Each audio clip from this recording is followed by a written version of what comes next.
काय विषय मांडला? नमस्कार. सर्व पत्रकारांचं प्रथमतः अभिनंदन करतो, धन्यवाद देतो. साहेब, गेल्या 6-7 वर्षामध्ये त्या ठिकाणी मातृ समाजाचं अस्तित्व जीवन ठेवण्याचं काम सन्माननीय कसरत सगळं करतात. त्या काही राजकीय लोकांच्या मनामध्ये खपत असताना ह्या लोकांनी एक राजकीय षडयंत्र रचून गेल्या 2 ते 3 महिन्यापासून हा कसरत सगळं ह्या ठिकाणी निवडणूक लढत असताना आम्ही सन्माननीय निवडणूक लढत असताना ह्या ठिकाणी आम्ही उद्धव बाळासाहेब ठाकरे गटाकडून उमेदवारी मागितली आणि उमेदवारी आम्हाला मिळाली आहे. त्या निवडणूक लढत असताना काही भाजपवाल्यांनी, सत्ताधारी लोकांनी आम्हाला जाणीवपूर्वक त्रास देण्याचा प्रयत्न करत आहे. आणि त्रास देत असताना त्या ठिकाणी आम्ही निवडणूक लढवू नये म्हणून गेल्या 2016 पूर्वीची जी काही गुन्हे आहेत ते गुन्हे काढून या ठिकाणी कचरू मतदार संघटनांना हद्दपार करण्याचं नोटीस या ठिकाणी जारी केली होती. परंतु त्याला आम्ही प्रत्युत्तर म्हणून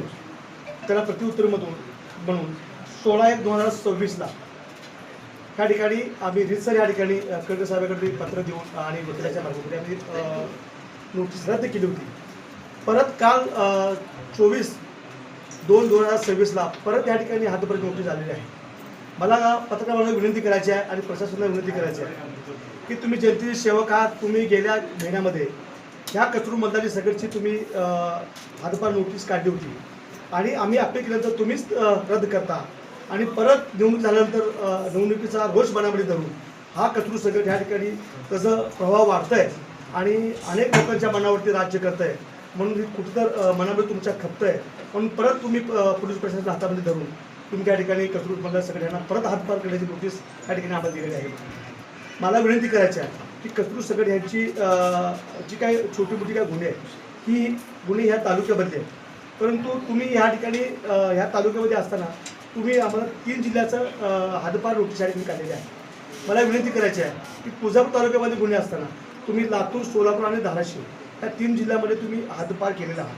परंतु मला विनंती करायची आहे तुम्ही ह्या 3 जिल्ह्यामध्ये हद्दपार केले असताना जर तुम्ही पुण्यासारख्या सिटीमध्ये त्या ठिकाणी अनेक गुंडाराजाचं राज्य त्या ठिकाणी आहे, जर तिथून काय जर बरं वाईट झालं तर ह्या कचरू सगळच्या जीवाला बरं वाईट झालं तर ह्याला जिम्मेदारी कोण, असं मला प्रश्न तुम्हाला या ठिकाणी करायचा आहे.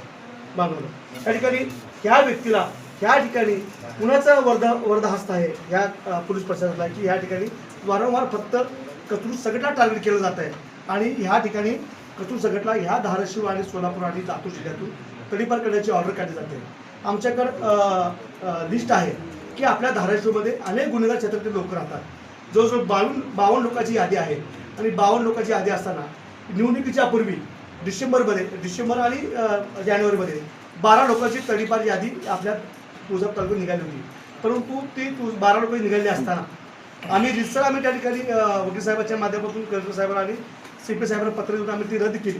परंतु 12 लोक सोडून निवडणूक झाल्यानंतर फक्त एकच कचरू सगळ्यांना टार्गेट केलं जाते आणि एकालाच ह्या ठिकाणी हद्दपार केलं जाते. असं भेदभाव का की मातंग समाजाचा माणूस ह्या ठिकाणी तुम्हाला चालत नाही का, असं तुम्हाला प्रश्न या ठिकाणी मला करायचा असेल. आता हद्दपारीची नोटीस काढली प्रशासनाने, त्याच्यामध्ये दोषी कुणाला धरता तुम्ही? मी सत्ताधारी पक्षाला धरतो. सत्ताधारी पक्षाने आमच्या विरोधामध्ये निवडणूक लढवली. आमच्या विरोधात निवडणूक का लढवली म्हणून ह्या ठिकाणी आम्हाला ह्या ठिकाणी तुम्हाला हे करायचं आहे. ह्या ठिकाणी काही करायचं आहे. माझं एक पत्रकार बांधवांना विनंती आहे की साहेब त्या ठिकाणी मला पत्रकार बांधवांना मला विनंती करायची आहे की गेल्या 2-3 महिन्यामध्ये ह्या सत्ताधारी पक्षाकडून कचरू सगळ्यांना अनेक गोष्टी टार्गेट करण्यात आलं, अनेक आमिष दाखवण्यात आलं, अनेक ऑफर आल्या, अनेक कोट्यवधी रुपयांची ऑफर आल्या. परंतु तो माणूस ही सगळं धुडकावून लोकशाहीच्या माध्यमातून, संविधानाच्या माध्यमातून त्या ठिकाणी माझं संविधान जीवन ठेवलं पाहिजे त्या दृष्टिकोनातून ते कचरू सगळं त्या ठिकाणी उद्धव बाळासाहेब ठाकरे गटाकडून निवडणूक का लढवली म्हणून हा टार्गेट केलं जात आहे असं तुम्हाला विनंती करायचं. कोण लोक आहेत ते भाजप सत्ताधारी लोक आहेत. आता काय मागणी तुमची? आमचं मागणी काय की आमच्या समाजावर जे अन्याय झालेले आहे आणि ज्या माणसाच्या हाताला धरून ही जी काय जी नोटीस काढलेली आहे आजपारची ती नोटीस तात्काळ रद्द झाली पाहिजे आणि या पोलीस प्रशासनानं मातंग समाजाची माफी मागितली पाहिजे अशी विनंती करतो.